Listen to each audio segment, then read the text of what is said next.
Hello everybody, it's your old friend and Monday Madness, and welcome to a brand new podcast from ourselves here. This is a Pokémon themed podcast. We have a working title of Jelly-Filled Donut, because nothing really beats a jelly-filled donut. Absolutely. Especially when it's actually a rice cake. Jelly-filled donut cake. It's your old friends Jonathan, James and Bergbot joining you for this one, and we're decided that because we're all middle-aged adults at this stage, I think this is the right time to go back and watch all the old Pokémon TV shows. We have nothing better to do in our lives. No, we do not. Absolutely not. Well, I am on a personal quest myself to prove that Ash Ketchum is a shit trainer for wankers. I mean, is anyone actually questioning that? Well, I feel like some people have slept on it. You know, like I feel people have not given it the analysis that it deserves. You know what I mean? Like I think we need to look back and go, here's all the mistakes he made, and this is why his Butterfree ran away. Because he did run away, all right? Yeah, he did. He flew away. Yeah, he flew away, never to be seen again. So I suppose we better start off by explaining how acquainted we are with Pokemon ourselves. Mm-hmm. So James, how would you kind of feel your expertise is on the Played through all the games. No, I definitely watched the show whenever I was a kid. At about whenever it stopped being a thing whenever we were kids. Yeah. Absolutely, it dropped off the edge of the world at that stage. In college, went back to it for the nostalgia. And I haven't really watched the TV show. I've caught the odd episode every now and again. But it would mainly be through the games for myself. Yeah, fair enough. I'm kind of the same as you. I would have there was a kind of time where there was a time slot where before you go to school it would be on. And then you see whatever episode it is. But for whatever reason, I think it was RTE2 always used to get the sequences wrong. So you'd miss it. They might skip a few episodes, and it has because it's completely lost the plot. And then you go got taken over by Yu-Gi-Oh and stuff like that. Yeah, Yu-Gi-Oh was a great big offender for that. Cartoon after that. Yeah, exactly. So, but I'd be the same as you. I'd be far more into the games than I would have been the TV show. I think I remember watching as far as maybe the Johto series and then stopping. Because I think, this is just the same show then, isn't it? Yeah, absolutely. He's got kicked in the head by a horse, clearly. Yeah. That's what happened. That's why he starts off his new adventure every single time as a newborn baby. Kicked by a ponytail. Yeah, exactly. and somehow he trains that way as well, which is mad. Bertbot, though, on the other hand, you are kind of on the opposite side of us on the scale here, aren't you? Well, at the time, I had a Game Boy Color and I had Pokemon Yellow, and that was the only game I'd ever played and didn't ever complete it. But I only ever recognised the first 150 Pokemon. None of this Mewtwo shit either. Mew and Mewtwo. No, 150, that's it. You'd like the Brexiteer of Pokemon trainers. I kind of grew up. I was mature and I got into much more mature things. And then we dragged you down. Like Yu-Gi-Oh! Like Yu-Gi-Oh! And football. And winning combination. Yeah. And then it was just, of late, I got back into playing the games. And I wonder who brought you back into that. It's a real mystery, that. Dirtle. But the nostalgia of watching back on the old episodes just made me really contemplate how smart I actually was as a child, and why did I find this entertaining? Yeah, it's kind of made me cringe a little bit, just kind of stuff, the small stuff like the voice acting or there's an animation missing. Yeah. That person doesn't have a face. Oh god, no. But they didn't need a face. They really did. He was kind of in the foreground, James. Any case, so yes, we are going to be doing this kind of I suppose a weekly review of the Pokemon TV show, starting right at the beginning, the Indigo League series, as I believe it's called. Yeah. I think that most of them are on Netflix, if not at least the first set. And we're going to go through them. So by all means, if you want to watch along with us, you can watch this show and then listen to our takes on it if you like, because we're just going to give a rundown of it, and then we have a few little segments then here and there that we'll introduce as we get to them. So, with that being said, lads, it's time to start off with our first episode. All right. I choose you. I choose you. So, we start off with our opening credits. The opening scene quite cutely copies the Pokemon battle from the Red and Blue game, which I quite liked. Yeah. What I couldn't understand, though, is that the battle is between Gengar and Nidorino. Yeah. And if you know your types, there is a serious disadvantage there for Mr. Nidorino. It's just not going to go well. In fairness, it does get hit by a hypnosis, and then, the trainer brings out fucking Onyx. Yes.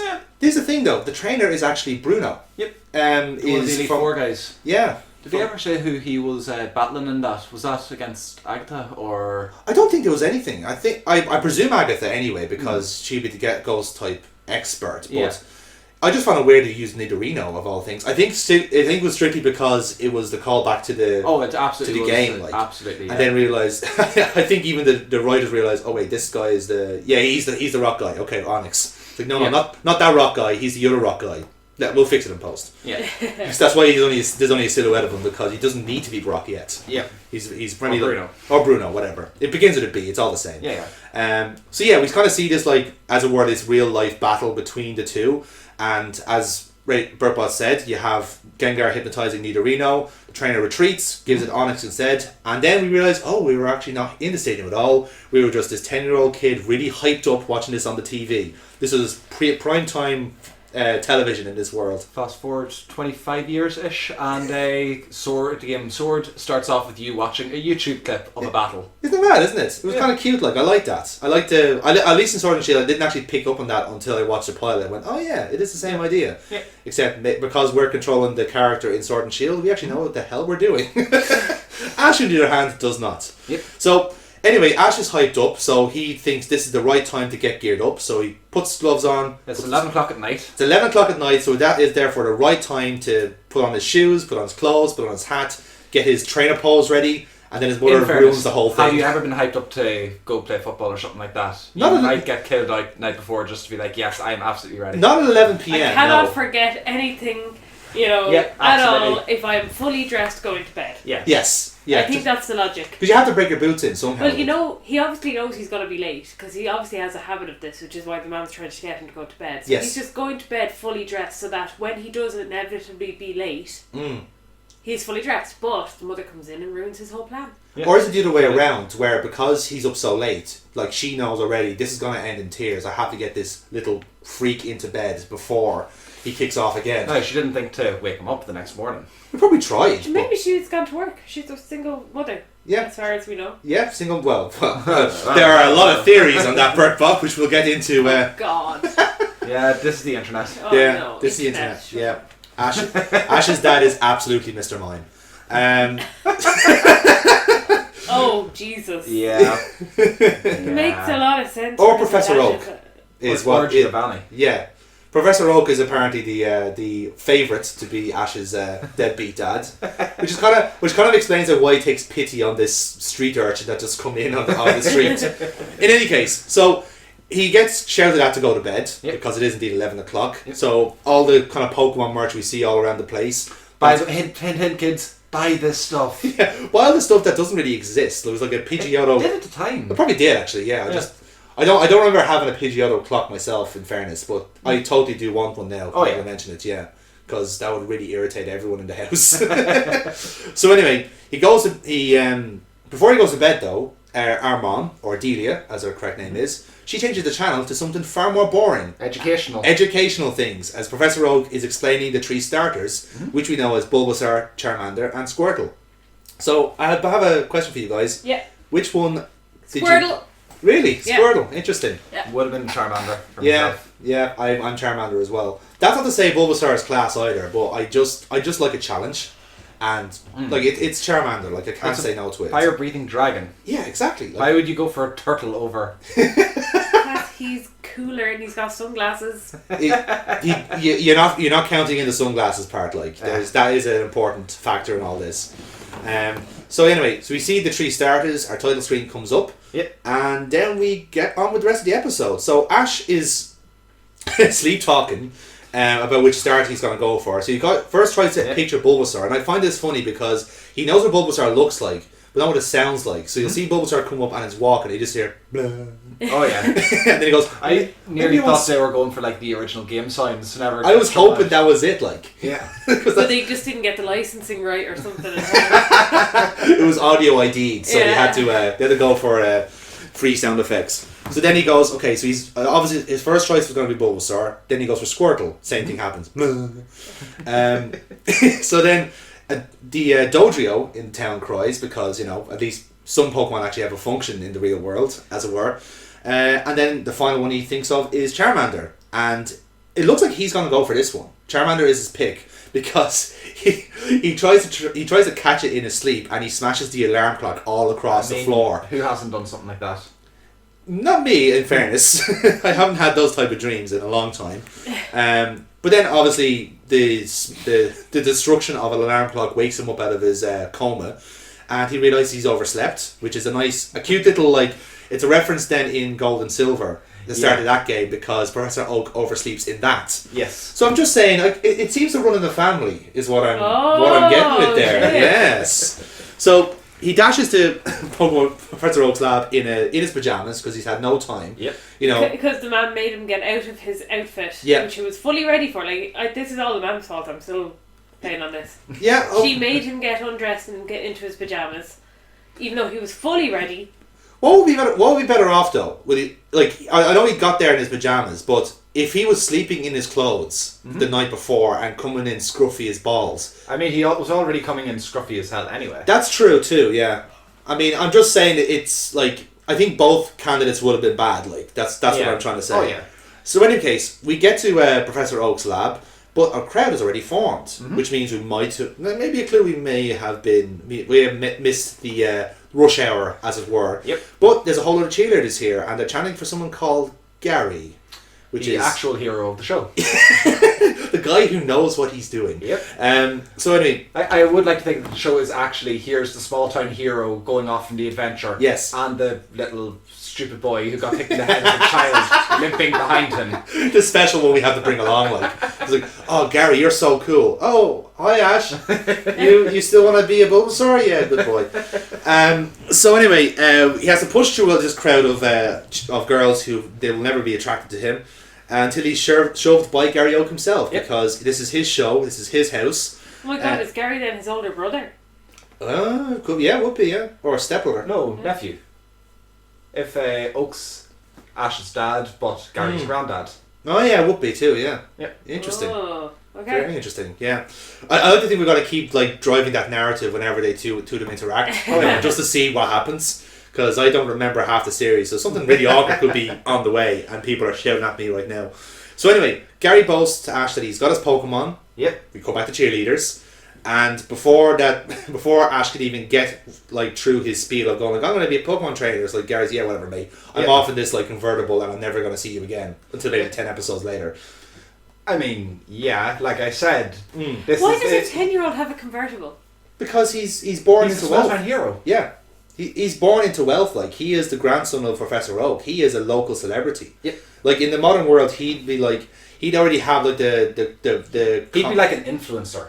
Yeah, I was about to say actually, yeah. Okay, fair enough. Yeah, he's got his fans, Yeah. he's got his gang, you know, his Squad. Yeah, he's got a squad, yeah, definitely. And they're all gonna be like the same, like, They're all squirrels. they're all I was gonna say they're all cheerleaders, but yeah, close enough, whatever. In any case, that's obviously upset Ash quite a bit. Yeah. So he's annoyed, angry, and then Oak just goes, "Huh, you're in our pajamas. I'm going to take pity on you. Come on in." No, this is. I still say this is one of the most cruel things he's done. He brings Ash in and lets him pick through each of them This one by one. was so funny because he was Say, so like, aloof doing Fuck it. you didn't get that. Yeah, He was like no. a child who was on time got that one. yeah, Yeah. Someone who woke up on time got this one. And it's just like one by one, it's like... It's like if you didn't have enough for everyone there, someone was going to show up and get left empty-handed, or Gary got two. But it wasn't even that though. It's the fact like because there was only 3. Are we to assume there was only like there was 4 kids in the town?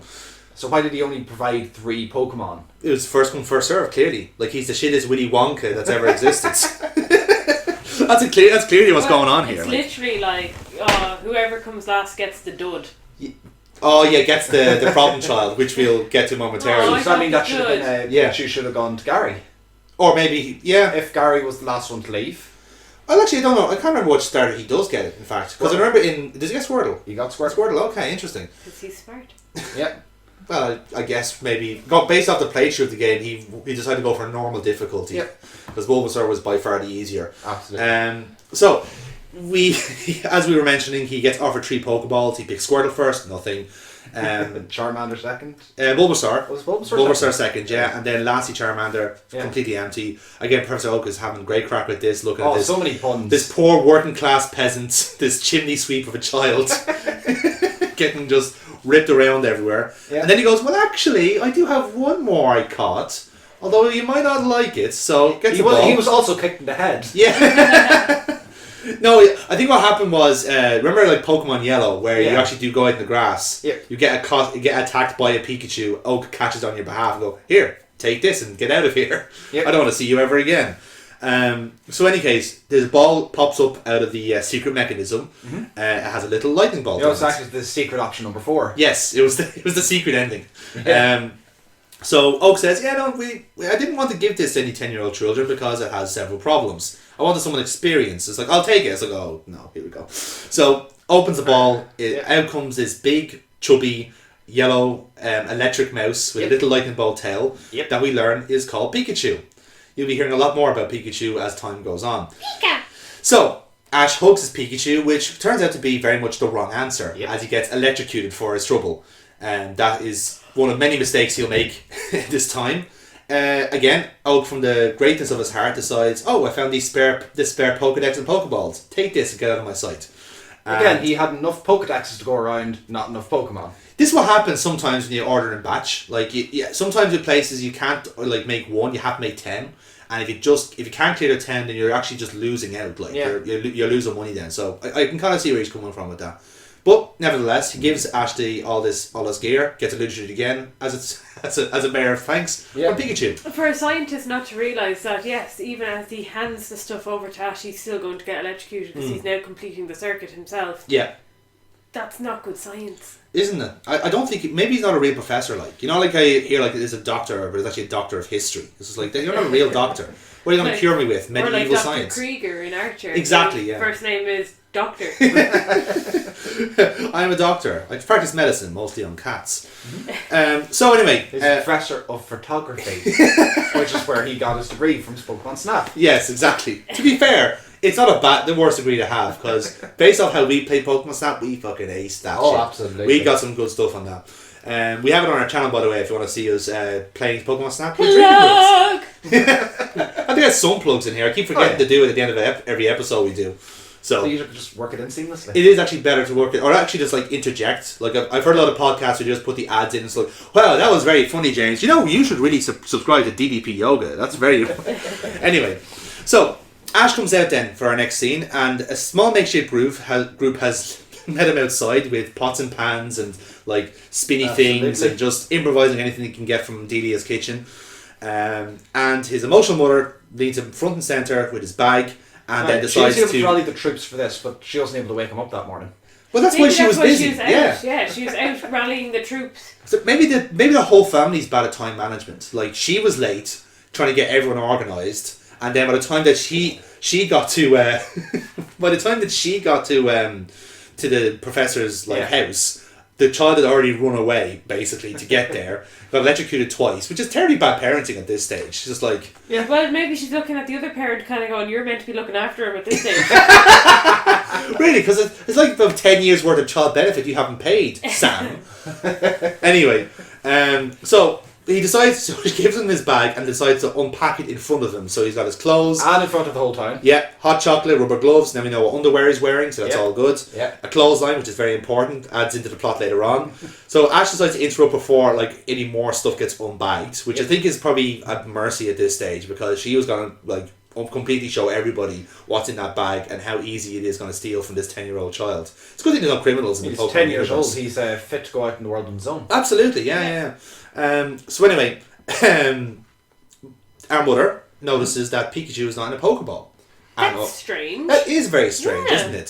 So Ash tries to catch Pikachu, and it's just this amusing little back and forth where he tries to essentially not even try to throw the ball, just drops the ball on Pikachu and swats it away with the tail.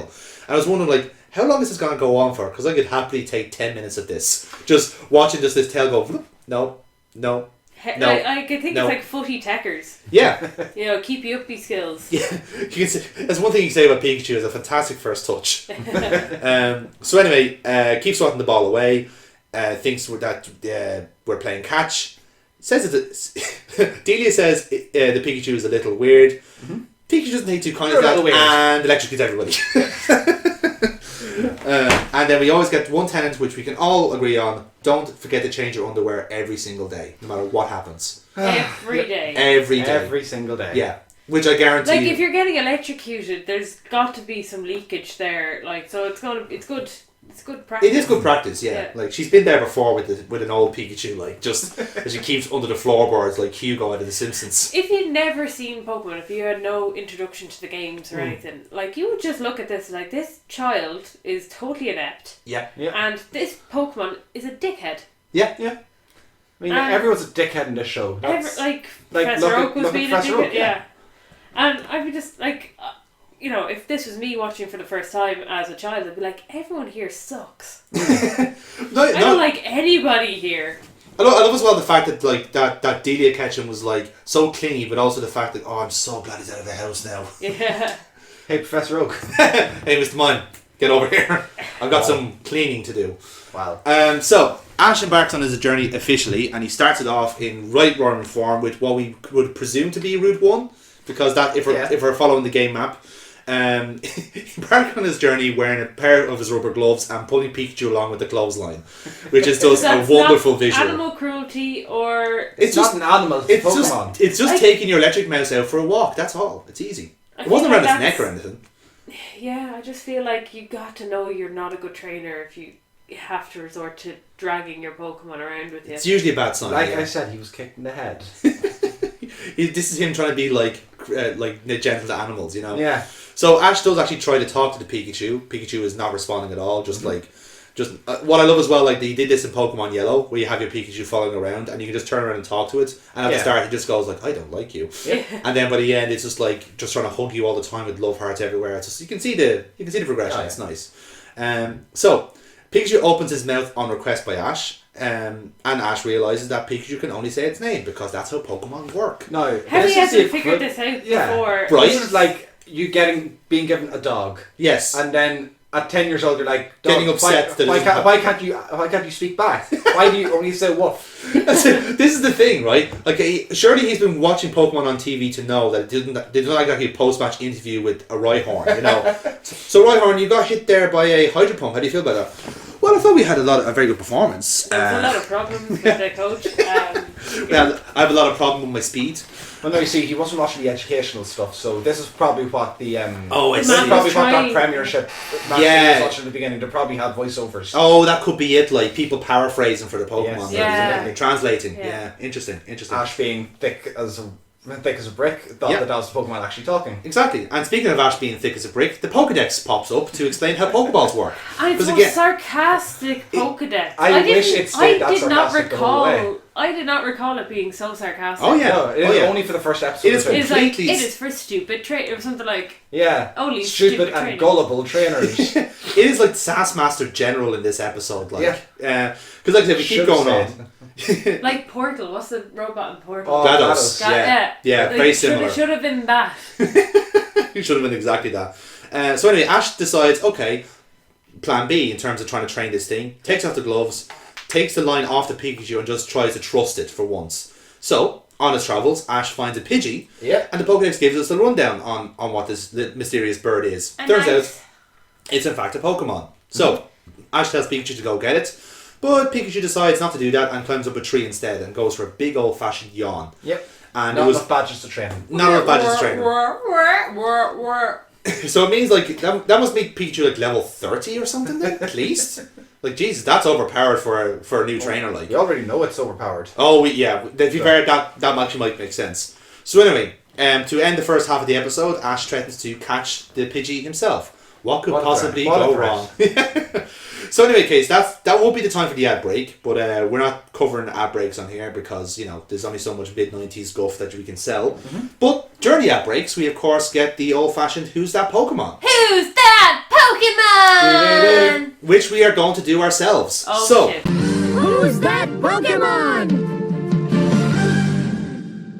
The way this works is, each one of us every week is going to pick a Pokemon for the other two to guess on.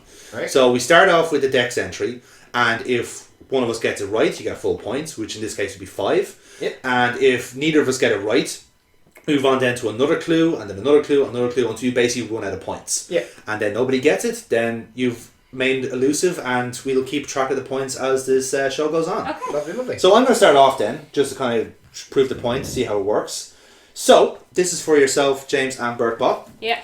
The dex entry for this Pokemon is, it is capable of living in or out of the water. When out of the water, it sweats to keep its body slimy. Okay. I feel like James has so much more of an advantage because he knows every iota of detail about Pokemon. Can I just caveat this? That's fair, yeah. You are the... I'm very, I feel like underdog would this be the... seems to be a running theme with me on podcasts. But, you are here to make up the numbers, just remember yeah, that. a token woman, you could say. Yes. I'll let you go first, though. Slimy Pokemon. Now, granted, this is only for the first 151. Okay, so it's in my area of Yeah. expertise. Expertise, Heavily air if you quoted. like, yeah. Slimy Pokemon in and out of the water. Do you have an idea? I have an idea. Mm-hmm. I don't know, but... It seems like something I have seen before.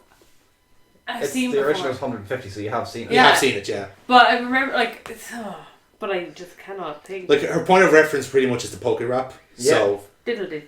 So, rattle through the Pokerap and see what comes up first. What might be the best thing to do in this situation. Rat-a-tat. I'm gonna say...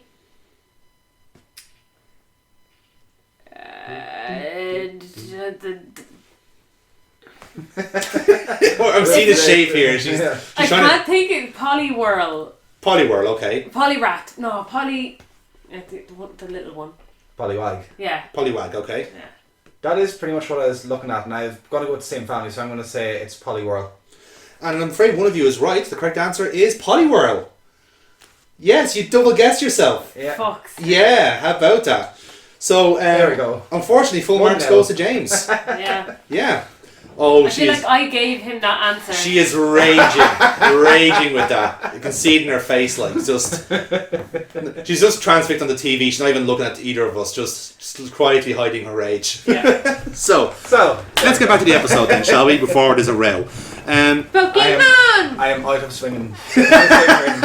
Yeah, exactly. Keep yourself out of jabbing range. You'll be all right. Yeah. For maybe the next 5 hours. Yeah. Yeah. Anyway, so the second half of the episode starts off with Ash taking out a Pokeball, repeating his pledge to catch them all and be a Pokemon master. He throws the ball at Pidgey. The ball, it connects, so he's got a good throw on him, in fairness. He's been practicing with all those broken alarm clocks. Ball rolls around. Pidgey inside them as well. Yeah, that's true, actually, yeah. So he's actually it foreshadowed it because he doesn't catch the Pidgey. It does the two rocks and then it breaks out, yeah. Just like his alarm clock, which is a Pokeball with a Pidgey inside it. I think you're right what you're saying. Putting a lot more thought into this, to be honest. It just went, oh, that's a nice alarm clock. Yeah. Anyway, so he's shocked about this. Surely, Pokemon are not supposed to break out of the ball. Oh, yeah. But, yeah, it Once does. you shouted, enjoy your last few seconds of freedom. Like all protagonists. Yeah, exactly. So the Pidgey breaks out, runs away, and Pikachu can only laugh at this cynical... It's such a cynical little mouse, it must have this all the time. Maybe there's a newbie each day that it just he just tries to bring to his paces. He just kills them and then moves on to the next. Goes back into the ball and Oak goes, another one. Oh dear. Anyway. Another one that Oak wants me to dispose of. Oh no. So Pokédex explains then how battles work. So Ash tries to ask... usually... Here, you should know this already. You should know that you have to have a Pokemon to catch a Pokemon. And if he's out... this is his adventure, this is his life now. He should already know the very fucking basic. You'd like to think so, but here we are, unfortunately. So, Pikachu's obviously not going to contribute to the battle, so Ash decides to sneak up onto the Pidgey and try and smother him with his pajamas. Which is, as you would try and catch a bird. Look, if you're a 10-year-old... I mean, yeah, at least it's a decent tactic. Yeah. It's not the right one in the end. Because Pidgey decides to use Gust and blows him away. We're looking at this as middle-aged people now. Yes, we would. I totally have an animal do this on my behalf. Yeah. That is the correct answer, So, the Pokédex keeps explaining again. Pidgey uses Sand Attack, blinds Ash completely. Pikachu is in stitches at this stage. So, at that point, the Pidgey's gone. Yep. And Ash goes back defeated to see that there's something rummaging in his bag, which is a Rattata. Which the Pokédex explains... Yeah, no, a Rattata does this all the time to stupid travellers. which is an interesting double meaning in this country. But here we are. Again, I mean, that is his job now. He is now a tinker. Yeah, bye. Come here. He voluntarily went into the lifestyle. Yeah, in fairness, yeah, he was Will work for food. the traveller lifestyle found him, I think it's fair to say. Ash is getting annoyed at this stage, right? So he decides to throw a rock at a flock of Pidgeys, and everything scatters except for one. So he throws another rock at this silhouette of a bird, but it's not a Pidgey, it's a Spearow. Who are angry bastards. As quite literally says in the Pokédex, they are aggressive and will attack humans, which is not something Pokemon do. In the cartoon, or in the game at least. There's a nice separation between, but in this case Spearow is the one that breaks it. So Ash scarpers because Spearow is going to attack. Yeah. But curiously enough, the Spearow's still kind of like, you know, conditioned in the sportsman-like behaviour of Pokemon battling, aims for the Pikachu on the branch. Yeah, the Pokédex then jumps up saying, oh, it can be jealous of trained Pokemon. It's like, well, clearly, can you not see that this is not a trained Pokemon? He is just being a dick here. Yeah, this is all based off a misunderstanding. That's No, wait, I'm up here, like, having the crack, like, I'm not with him. enjoying you beating him up. Yeah. Please continue Pikachu that. clearly used Rock Throw. Yeah. Well, it worked very well for Ash in that sense. But in any case, Pikachu falls off the branch, which obviously he doesn't like either. Yeah. Shocks the bird, and Spearow faints. Calls for help. Point Ash should have thrown the Pokeball. Yes, exactly. This is his first mistake, and he could have got a Spearow, which would have been pretty decent. His first mistake was leaving the house. Yeah, in fairness, yeah. In any case, a flock of Spearow then appears from a nearby tree. Ash and Pikachu runs away, and then we see a few other new Pokemon which we won't kind of like consider that Ash has seen them. We've seen them, but he hasn't. So we see Sandshrew ducking away, going, "Ho, it's going to be good." We see Mankey watching from branches, going, "Ho, it's going to be good." And so Ash is trying to reassure Pikachu. Pikachu runs away from him, which is Pikachu can massively outspeed him. Yeah, that's fair actually. Yeah, that's more accurate. Pikachu doesn't need to run faster than the Spearow, he just needs to run faster than Ash.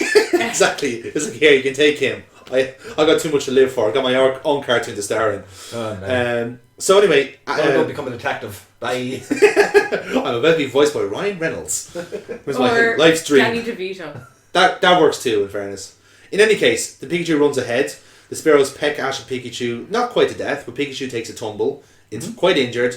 Ash picks him up, which is quite nice. And then they are out of the clearing. They stop because, there just happens to be a waterfall here. Yeah. Which is, an inconvenience at best, I think it's fair to say. So Ash, being the 10-year-old child he is, thinks that, okay, there's no other options here. I'm just going to have to dive into the waterfall. Which is a fairly natural conclusion, to being chased by a flock of birds. Not to hide or, hide in the shrubbery or anything. No, it's to just put yourself in the mortal peril. Kill yourself. Yeah. Kill yourself, essentially, yeah. All he was missing was we checked the bag to make sure there wasn't any rocks in it. To be fair, do we know that Tippi Hedren in The Birds by Alfred Hitchcock, would she have done anything different? This is very true. This is very true. You can see where the animators were thinking. Yeah. So he jumps into the waterfall to avoid the Spearow and sees a magic carpet, which is quite nice. Yep. Then sees a Gyarados and flims the fuck away. Absolutely. Which you would as well. We would all as well. Oh, I don't think I would. I love Gyarados. Gyarados class, but you, to be fair, you do have a Pikachu there. You're kind of set, in fairness. You're in the water with the Pikachu. Don't worry about it. It's fine. We have rubber gloves, so it's okay. Yeah, rubber gloves make all the difference, man. Yes. So anyway, we get a smash cut down to a nice quiet vista of a redhead girl fishing, waiting for a bite. Nice and quiet, everything peaceful. Then the rod grips, tries to pull in the big one, and we just get Ash and Pikachu on the line. Absolutely. The one thing I want to ask though is, who ate the bait? That's what I want to know here. Was it the Pikachu or was it the human? Think of Misty's upper body strength there. Right? Like she's 10ish as well. I think she's a bit older. I think she's like 12 or 13. Even still, she threw him over her head. Yeah, that was impressive. But it's all in the throw, man. Like she's clearly done judo. Like it's just so you just toss your hips, man, and anyone goes under. No, I think it's a bit of synchronized swimming there because that you need, good upper body strength to lift people out of the water. So, that's very true as well. Yeah. So, Misty just immediately goes to the Pikachu instead of the stupid human that she's after pulling in. I mean, she's not wrong. She's not wrong. He has eaten the food. Yeah, exactly. One can only assume.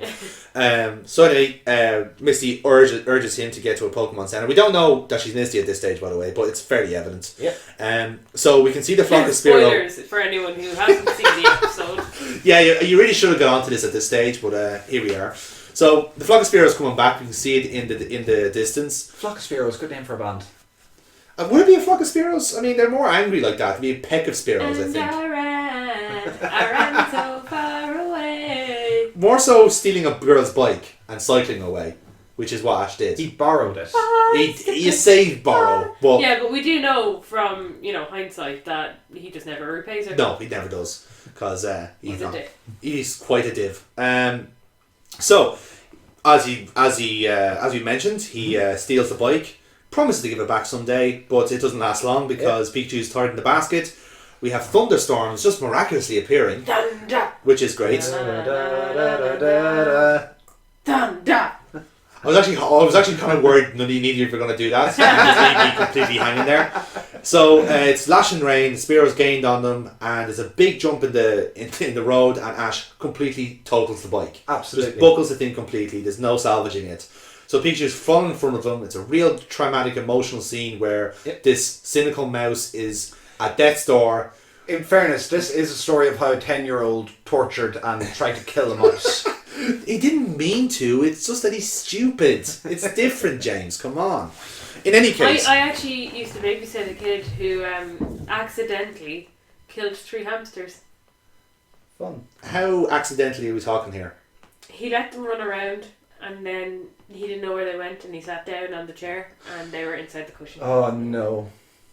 Anyway, so the Pikachu's at death's door. Ash is crawling towards him as the Spearow's closing in. Ash is pleading for Pikachu to get in the ball. Pikachu is not doing this. So Ash just covers up Pikachu from the Spearow flock. Pikachu sees this and goes, oh, he may be stupid, but he means well.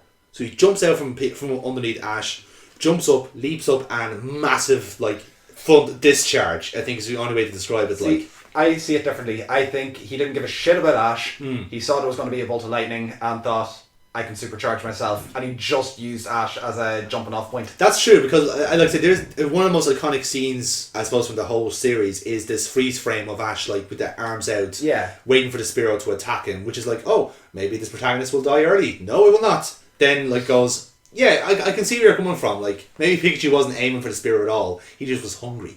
He was just sweet, delicious electrons. Nectar from the sky. Electrons. Yes. So, just as a massive coincidence, this massive lightning strike wipes out the Spearow completely. We don't see them. We don't know what happens to them. Because even in the next scene, it's just Ash and Pikachu. So we can only assume the Spearow were Thanos'd away. Completely. They're just dust now. They are now the you road. saw after the discharge, everyone got thrown in different directions. Like I said, but now we don't know. They don't, not even technically Spearow anymore. They're just bone or gristle at some stage. So the shot actually starts with the bike, with Missy's bike Burnt feathers would completely be a good name fried. for a band. Yeah, that would work too. Actually, yeah, Burnt that would work. feathers, Burnt feathers, yeah. Write in if you're looking for indie band names, because we can take Jelly filled donut. Yeah. Mr. Mime and Delia. So we have the bike completely fried. Ash and Pikachu flat on the ground going, oh, that was so cool, wasn't it? So they look back up at the sky and they see a golden bird flying overhead with a little, and it's pooping out a tiny little rainbow, which is quite nice. So Ash is immediately going, can I catch that? Pokedex going, no, that's in Generation 2. It's called... That's DLC, mate. DLC, mate. Yeah, exactly. So, no, you cannot catch this until you buy the season pass. So that's it then. Pikachu, the Pokedex can identified, so the narrator takes over as Ash carries Pikachu onto the path to the next city, which we would assume to be Viridian City. Yep. And then that's it. The Pokerap. On the road to Viridian City. So the Pokerap plays us out then. Goes, but I'm gonna sing it anyway. It's not too far away, in fairness. You got the lyrics wrong, but the melody is there. I think that should be my actual name. Burke gets the lyrics wrong, but it's a bit unwieldy, in fairness. Burkbot's unwieldy as it is, but in any case. So that's the episode. In fairness, wasn't much to it really. I don't think as an episode, unless you know the series, it's not going to hook you in. Unless you're No. already aware of Pokemon being a thing and you're already in that fan zone, Yes. then if you're watching this for the first time going, I wonder what all the fuss is about, you just look at it like, no, next. Absolutely. Let's watch some card captors. So, when is it time to do? Or Anyway. even Digimon would have the Digimon pilot was for a great show, Digimon is a lot better than the pilot for Pokemon. I'd agree with that, actually. I'd agree with that. Digimon catches your attention. Yeah. You might have nostalgia goggles on for Digimon, I think. Yeah. We have absolutely have a case of rose tinted glasses here for this, in fairness. So, anyway, because we don't have, this is the pilot and it's kind of introducing a lot of things. We would normally have segments here for if there's ever been a battle in the episode, and we kind of like the battle we try and reenact in the game and see does actually play out. The kind of example I'd say here would be when Ash is facing Brock in a couple of episodes' time and just completely breaks the rules. Yeah. We also will have segments on what Team Rocket should have done in this scenario, which will actually just prove that we're actually better criminals than they are. Which is probably it's concerning, at least. Look, if they can't outsmart Ash, I think you should just kill yourself. This is true, in fairness. You got a very valid point there. But one segment we are going to be doing at the end of these episodes is a Pokédex. We're going to keep track of what Ash's Pokédex Can we is be actually sassy like GLaDOS? You can be sassy if you want to. The first one to talk about is naturally Pikachu, because it was his first one that he caught and seen. Did you know, by the way, fun fact, Pikachu was meant to have a second evolution. Oh. Yes. So, now, the way the chain has gone now, it is, like, Pikachu now has a baby evolution called Pichu. Yeah. And it has an evolved form called Raichu, thanks to a Thunderstone. But originally, it was meant to be Pikachu, Raichu, and it's something called Gorochu. Yep. Because it would have, like, it's basically kind of like had more horns and, like, looked more like a bit of a, it kind of had like a punk rock motif to it. Like, it had like a kind of like weird woolly collar to it. Like, Okay. kind of cool, but I can kind of see like it was a bit redundant in the end. Oh yeah, you know? I think they've massively regretted making Raichu since it originally came out as well.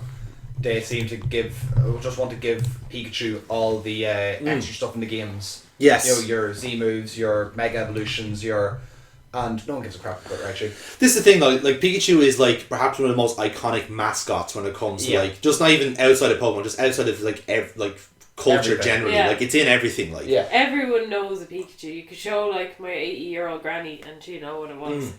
But she'd also call Charmander Pikachu. Yeah, like No, have a look at those Pikachu cards there. She got every Pokemon Pikachu. In fairness. Yeah. That's what she thinks the series is called, Yeah. which is actually probably accurate in fairness. But yeah, a lot of stuff to talk about Pikachu on this one. Did you know, by the way, there's one of the small, I think it's the Cook Islands. I think they're the island's called Niue. They have a $1 coin and Pikachu on the back of it. Genuinely called it was actually just a promotional thing. That's gas. Yeah. Fun fact as well, Pikachu made its way into science. Yes. There is a neurotransmitter called Pikachurin, and it's the little transmitter that basically supplies electrical currents back and forth to the eye. And because it moves so fast, they call it Pikachurin. Oh, that's pretty cool. Isn't it just? Yeah. That's kind of nice I too. like that fact. Yeah. So we mentioned about Gorochu. You might be shocked to hear it's based off a mouse. But it's also taken, the cheek pouches are based off squirrels as well. But it is pretty much an electric mouse. There's nothing else to it. And yeah, it's just iconic. Like, it's been on fucking Thanksgiving parades. It's been everywhere. It's in like pretty much every Nintendo game outside Mario.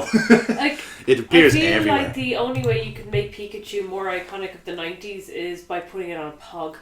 I'm sure that's the thing. I had Pokemon Pogs. There you go. Oh, yeah, I had them. That was the thing for a while. Yeah, they were a thing.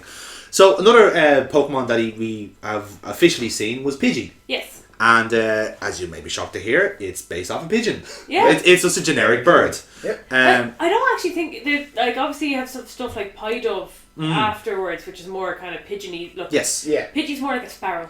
It is more sparrowy, yeah, in fairness. And kind of Spearow is as well. So they kind of had that weird, like, they're in the same family, but you can tell like they're two very different paths. Like this is the rich ones, they became Pidgey. Here's the working class angry ones, they became Spearows. Fun fact, by the way, did you know that Pidgey has the shortest cry of any Pokemon in the games? Did not. Yeah. Now that you say it, it makes sense. Yep, it is just chirp. Yeah. Yep, 0.2 seconds long. Less than that, yeah. Next one on my list then is Rattata. It Rat bastard. barely got a mention. Barely got a mention, yeah. We'll probably see it again in future episodes, but we did officially see it. There's really not much to say about this one. It starts off the legendary Route 1 Pokemon that's in every Pokemon game, and they're all useless, they're all normal type, and they shouldn't be they should be the first Pokemon you catch, and then you never see It's a them dead again. filler then after. Exactly, yeah. Exactly. They're very quick. That's what I can say. It was. Do you know what? Eradicate was the evil one though in the game, because remember in Mount Moon. Oh, so evil about Eradicate. Because there was Eradicate in the Mount Moon, I think it was, and I was like certain levels above, and a new Hyper Fang, which was a really serious move, and just cuts you guys to shreds. Like, especially if you're, I think it was on Pokemon Yellow, they took it out because it was too mean to the Pikachu. And then we have Spearow, which we mentioned already. It's based off a Sparrow. Again, not much else to say really. You can kind of tell the pun really in that one. Sparrow, Spearow, and that's it. But the interesting one, the Golden Bird at the end, which is not a Generation 1 Pokemon. Nope, so it doesn't exist. Doesn't exist. It was hallucination after being electrocuted so many times by a fucking mouse. Well, it turns out it is actually a real Pokemon, would you believe? No, it's not. We'll learn about it in the Johto region. It is Ho-Oh. It is the it quite literally means Phoenix Bird, because that's the Japanese name for it, Ho-Oh. And yeah, it's pretty class. I actually quite like the design of it, because it is Rainbow Bird. Also has one of the coolest moves ever, which is Sacred Fire. Yeah. Because it's blue. That means it's super hot, like, you know. There's no other way to say it. So yes, that means our current score then on the Pokedex is 5 seen and 1 caught. Okay. And the next episode thankfully fills it out a little bit more. Yeah. Lovely. Because well, in fairness, this is day 1. This is day 1, yeah, exactly. And he is an idiot. He is a complete buffoon as well. Yeah. So yes, that's our pilot episode done, lads. Lovely. Yeah. Thank you for listening. We will be back with more episodes, hopefully, if this goes well. We probably will do this anyway, but it's more of a proof of concept. We can talk about Pokemon and not feel ashamed of ourselves that we're not doing anything else with our... Because that is why I'm being totally forthcoming with my name. That's why I'm putting my face on this podcast. We're all putting our name on this. We're all living and breathing on this podcast. So, yes, we will see you then for episode 2, where Ash presumably gets to Viridian Forest and catches some stuff. So, yeah, we'll see you then on the Jellyfilled Donut podcast. Woo! We'll have to think of a sign off based off donuts or something like that. We'll fix it in post. We'll fix it in post, yeah.